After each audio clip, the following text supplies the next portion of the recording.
Alrighty, hi everybody, and build up lads, because Neuweltmusic takes you now on a heroic ride, and I feel excited to welcome Gloryhammer. Hi. Hello. Ahoy.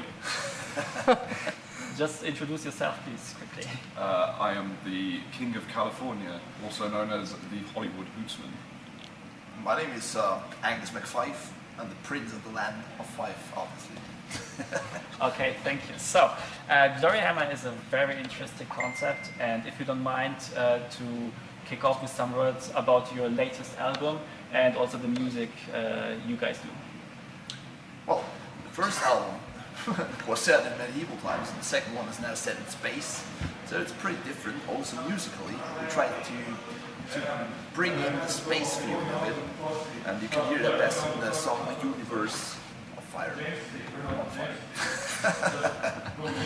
That's it. Maybe the Hootsman want to say anything to that? I was thinking if it was really like space. I thought Pretty that's why I did it. Okay. Big fans of space. Okay. Sounds a lot of like fairy tales and space here, as you just mentioned. Who is the songwriter, or maybe rather the author of your songs? Well, everyone does a bit, really. Well, for the first album, it was mostly Christopher Bose from Yeah. Airstone. Yeah. But for the second one, we all participated a bit. And I think you can hear the difference also, because that makes it a bit more personal for all of us, Yeah. which is a good thing. And I hope we can redo that for the third album, which will be set in another scenery again. So yeah, we're planning 21 albums, maybe you've heard that. It's quite a long story. Where does the number 21 come from? Why 21? Is it a special reason, or? No reason. I think someone just said it one time. Okay. Yeah, and now we're sticking to it. All right, good. And how would you name the kind of music you do? You have for your own a special name. Well, for the first album, it was heroic fantasy power metal. For the second one, it's space metal. Okay. Is it space metal? Can't remember. Is that what they've called it? Space metal. All right. I also listened to your latest album, and I realized the music you do consists of various musical genres and music elements. Like what? Right? Like what? Like we have metal, we have some orchestra I put here. Disco pop. And this is what I'm actually going to talk about, some electronic stuff. And I'm really interested in how did you decide on taking, electronic parts into your music, and why? I think that was also an idea of Chris, actually. First, I was a bit skeptical about that, Yeah. especially because we released the first song, was Universe on Fire. Yeah. I thought, is this a really good idea? Because it will Yeah. I think it was just that song. It was just that one song. The electronic elements, I mean, even the first album had electronic elements. It depended how you look at it. But I mean, if you're talking about synth and stuff, but Yeah. then obviously an upbeat disco song, a few of us were shitting our pants a little bit before we released Universe on Fire, because, excuse me, it's quite different. Well, it seemed to be a good idea. Yeah. Well, it worked out for the best. So. Okay. So we just mentioned the musical elements, and you said, okay, you were already questioning, is it a good idea to take this and that into our new concept? Was it also challenging for your fans, or maybe how did they react on that? For some of them, it was pretty challenging, I guess. Yeah. But it was like half-half, I'd say. There was a lot of people crying, where has the metal gone from my Gloryhammer? And whatnot. You were called to sew a medal, not a shit. And yeah. Why no metal? But now everyone loves it, I think. So Okay. people don't like change, do they? Yeah. Okay. Yeah, I don't actually. I just like to leave it. Let's go back to the first time. Yeah, let's cancel this one. Good. Tom, you guide with a very strong voice through the story, or maybe even history of the songs. And as for me, you rank among the best singers of the subgenre. And my question would be, you do special exercises and also to a special kind of music. Every day I run 3 times around my house. Nah, it's just a joke. I actually sleep a lot. Yeah. Not too much though. Okay. Like 8 hours. And I drink a lot of water. That helps with my voice. Okay. And everything else is just, you know, talent. Yeah, good. Fair enough. Okay.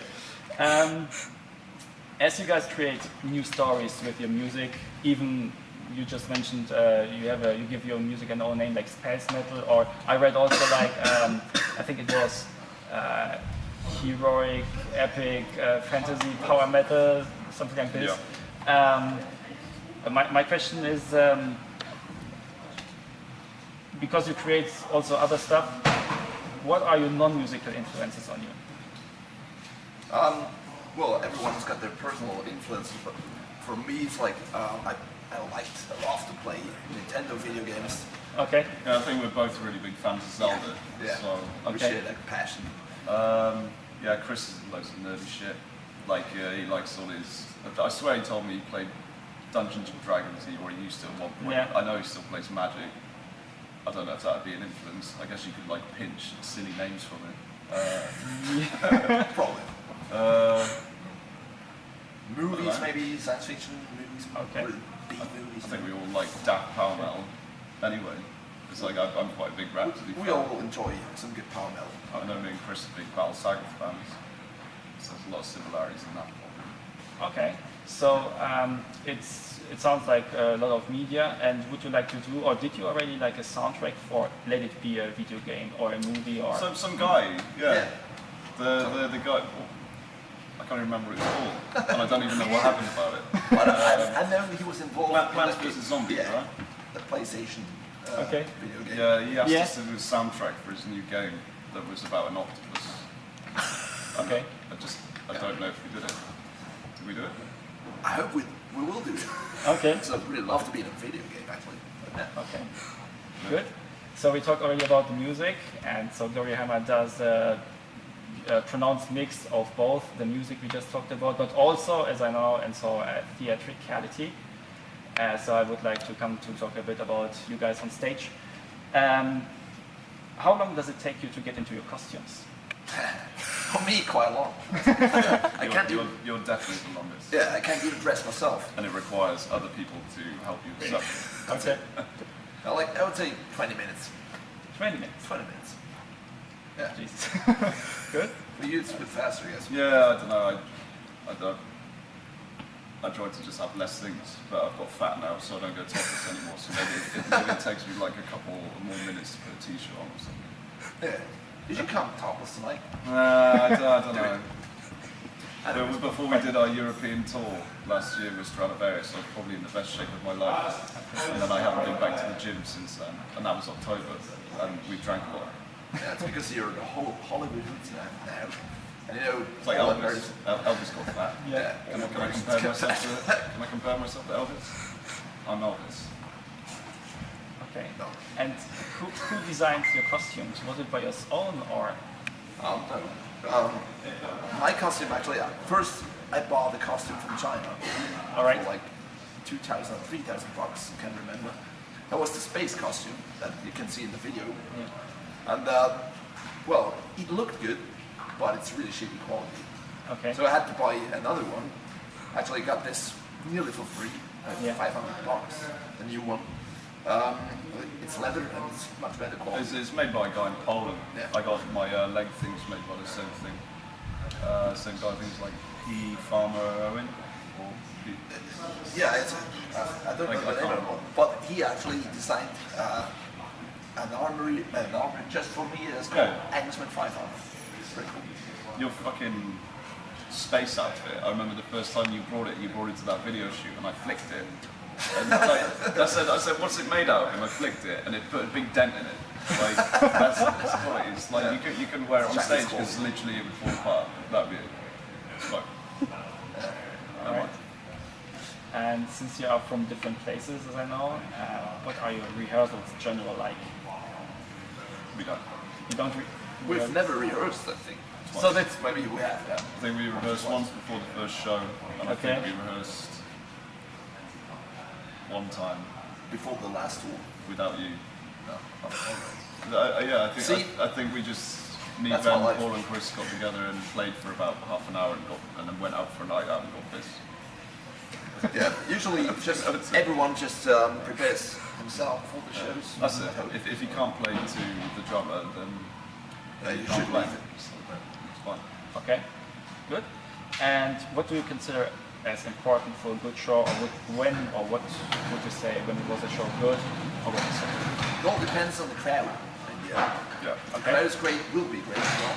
Yeah, no, that's always the way. Like, It empowers Yeah. as a musician when the crowd is loud. And yeah, that's what makes the show for me personally.